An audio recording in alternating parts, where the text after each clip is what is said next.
All right, good morning, good evening, good afternoon, ladies and gentlemen, citizens of YouTube, Pastor Dowell. Where are we at right now? Well, we're out here in an undisclosed location somewhere in Tennessee. We have the brethren here that actually, under the leadership and under the tutelage of Brother Razan here, they actually joined together and came together and moved out here. How many months ago was that? 5, 6 months. 5, 6 months ago. 5, 6 months ago. They're doing it like the blueprint says. They have a homestead, and while they have a homestead, they have this land right here that they want to purchase. This is 60 acres of land that is in the Straitway Community Ministries. They have moved from Arizona and California. These are brothers from Arizona and California doing what the book says, forsaking all in order to follow him. Myself and Brother Brett, we got up early this morning, like 4 o'clock this morning, came out and moved out about 5 to drive down here to do a walk and a recon of the land to show them exactly where you put possible building sites, what to use this section for, So we're here right now, getting ready to go over this. And what I'm trying to show y'all is that people are hearing this, people are getting this. They really truly understanding what the book says, and they're getting free. And it's not going to take long. It's not going to take them 15 to 20 years to put up a community, because we can actually build these buildings and have these homes up within a year. We can have 3 or 4 homes out here and a fellowship hall easy. But it takes sacrifice, takes commitment. But has it been easy, my brother? No, sir. Has it been easy, brother? Yes, sir. Sacrifice it. Yes, sir. Sacrifice it, but y'all can tell the rewards, okay? Oh, hallelujah. When you see all the other communities and stuff Yes, coming sir. out, Yes, you got to sir. start somewhere. Hallelujah. You literally got to start somewhere. Yes, sir. So we can't actually recon this land, and we can't walk this land and see what else and see what all else we have going on by making videos. We'll get back with you later, all right? Talk to y'all later. Shalom. Here, and there was a deer stand on the damn one. First time I went out, popped me one. So he came in and Bro, Brick, y'all may have to come down here and do some deer hunting. come on. You'll see tons of print. So you see, whoever had the land first, he owned cattle. The man, he stayed back. Yep. So, Look at that. yep, big dog. So we got all kind of balls. And we can go down here. There's a path this way. He cleared out here. Let's go right here, please. Cleared this open.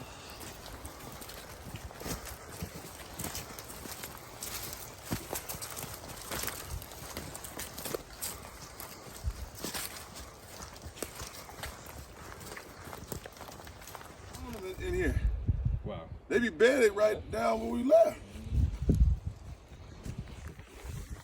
We got to come up here. The brother got to come here. Oh, yeah, you got Y'all got too many. A lot of deer tracks everywhere. Man. I'm going to set out some salt blocks and mineral blocks and set up a couple of feed plots. We was coming here with all that. Some that of them corn really we done get. told her living daylights out of this thing, though, didn't they? Yeah, he had all that cattle. He just take the bodies and throw them over here. Who did? The owner, the one I was telling you about. Oh, the okay. land, And then let meat. the animals just get them and decompose. Yeah. Yeah, decompose. He's working all this good land. I'm gonna show you that. Remember that 125 acres I was trying to tell you about this a while back? Yeah. It's right next door. I'm gonna let you see it. What is he using it for? Cattle. Remember I told you he had over 700 heads of cattle. Who made this fire break right here? This road? This was here when they was coming in to do the they was coming in and doing lumber companies way back. There we go, sir. All right. We walked just a portion of this land already. You know, right, Brett? Mm-hmm. Yes, sir. What do you see thus far? I see it's really fertile.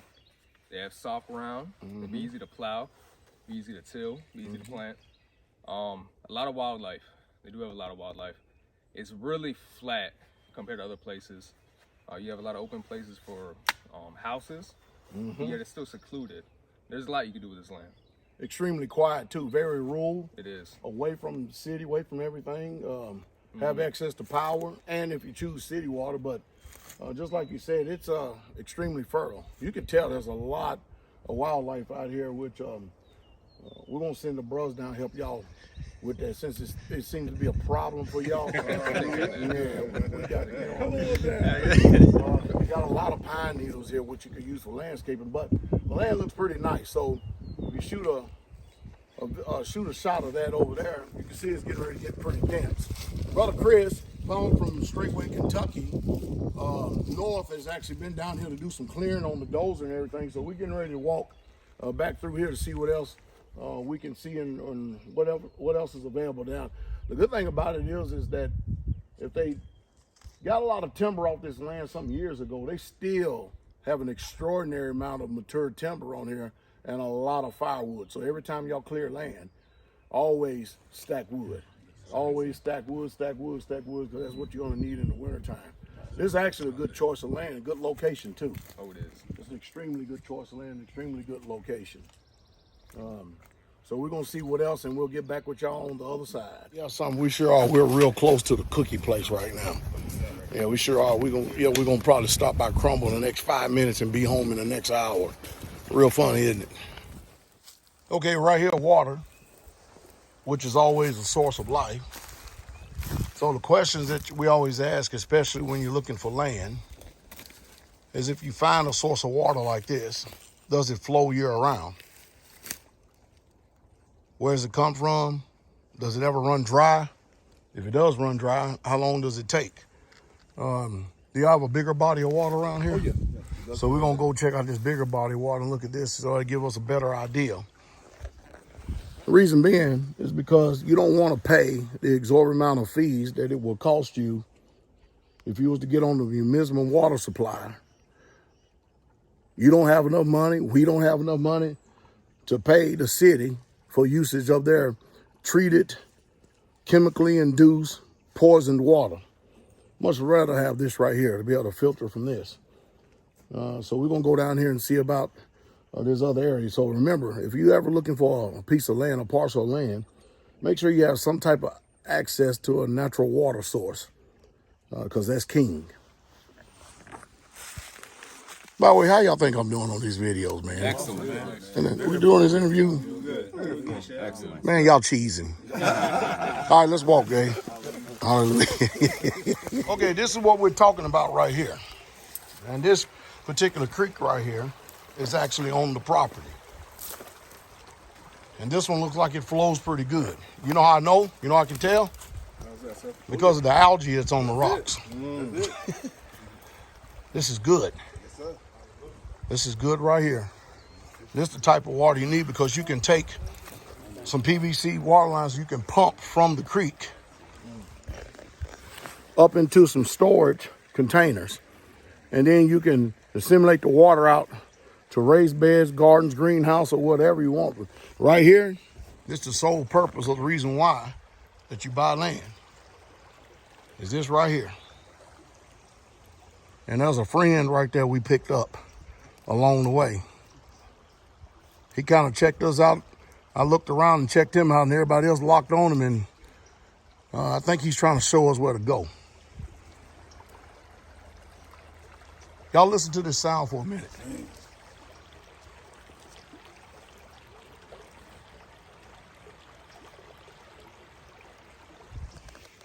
And y'all still want to be in population centers? Ain't no way. You see, this is the reason why the Most High y'all called us out.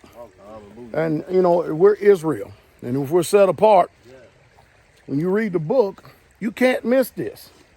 That's why these brethren are joined together from Arizona and California. They're out here to actually do what Yahshua, Jesus said, what the apostles did, and what was commanded to us in Torah. And this is not about, it's not about me, myself, and I. It's just a sad situation, the type of selfishness that go on in the spirit and the hour and the time we live in today, where people just, it's not about us, them, he, she. No, it's about me, myself, and I. And you can't do this on your own. You have to do it with the Israelites.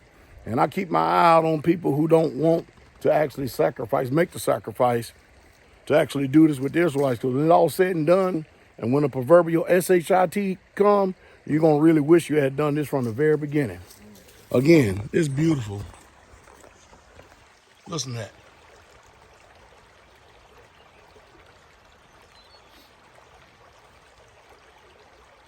Let's live it.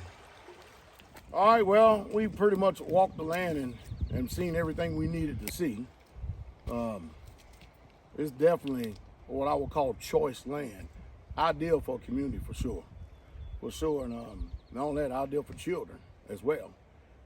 It has much potential, but it's also an extraordinary amount of hard work, which there's one reason why people that come out of the population centers don't want to do, because you have to roll up your sleeve, because you can't pay everybody to do everything for you. You have to learn how to do it yourself. Brother Brett, what's your assessment of the land that we walked here today? I would definitely say choice, like you said. It's fertile, like I said earlier, soft, good land. They got water flowing year round. You can tell that. It's choice. I mean, you got a lot of damn wildlife too. Mm-hmm. I mean, but you got a lot of work. You got a lot of timber to cut.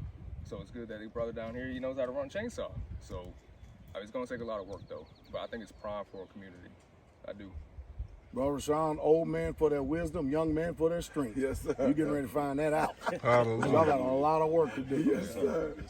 Yes, These sir. Israelites brothers right here, they getting ready to roll up their sleeves. Hallelujah. They got wives, they got children, they got a lot. They waiting on them to get this stuff rolling and get it started. Hallelujah. So of course, you know the hub is Straitway. Since this is part of the Straitway ministries right here, you know that we're going to help them expedite and get this up. Now the ideal is, and I'm going to go ahead and speak to us just for a second here. They are at a homestead inside of the city limits. Is that right? Yes, sir. Inside the city limits, and that's the first step, is to be able to get a homestead pretty close to the land that you're actually purchasing and going to develop. And they're stacked up, sometimes families to a whole room. Yes, sir. That's the way I did it. They're just following the example. And then everybody works, combine resources, stack Federal Reserve notes. All right, just giving you a quick blueprint here. Once you get enough Federal Reserve notes, you have the old head that will go out, recon, look for fertile land like this, pray the Most High Yah gives you direction and leads you. Find a good piece of land like this in a secluded rural area. Make sure it has access to water, which this one does, and which you're going to really, truly thank y'all for the advice on that one. And then you get another brother from Kentucky who know what he's doing, a professional dozer operator, come and clean it up for you and make certain fire breaks, make certain areas to live in, just get the dirt work done. And then what we do is we start pulling tapes to find out which way you want the houses done. Now, once you build a house, a big house on here, you can build a really nice house, and it can actually encompass a school, a dining hall, the fellowship hall for Shabbat, and the kitchen can be adjacent to it. Why? Because you're not going to be doing all of them at the same time. That's how you get started.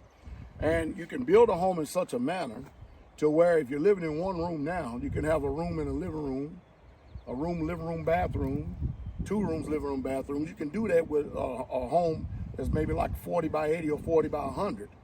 The deal is then, and the wisdom is now you have the people, instead of paying rent out there in the city, now all the money, every single bit of it is going into the home and the homestead that is here. Now you have your family separated from the world. You have your children away from the world. You can homeschool, you can do it in the privacy of your own individual homes or community. And once you get out here and you do all this, so let's say you get up in the morning, you eat breakfast, and then after that the children have homeschool, then you have dinner, and then you can have fellowship. You can use that all at the same time. Once you get boots on the ground, that's when you really truly start seeing things develop. Because now, instead of just being inside the house in the population centers where everybody's trying to find something to do, now you got a lot to do. I mean, after all, look at that big old wood that stack they got attacked right there. They got plenty to do.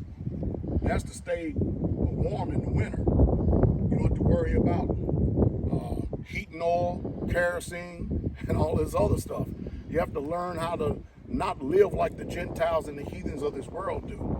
And if you go ahead and pay for it right now, meaning when you're young, you work hard right now when you're young. When you get older, you don't have to work that hard. And plus, not only that, when you get finished with it and it's all said and done, you have an inheritance left over for your children's children's children.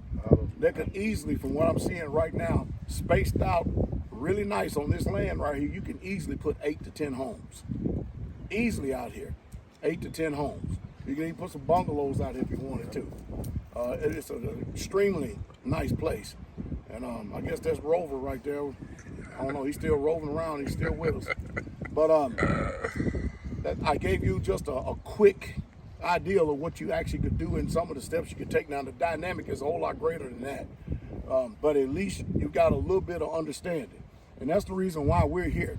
We're like 4 hours, it's like 3 hours and 40 minutes away from home, away from Straitway, and yet they're still in Tennessee. So this is one of the communities in Tennessee. There's another one in Tennessee, which we're going to visit next.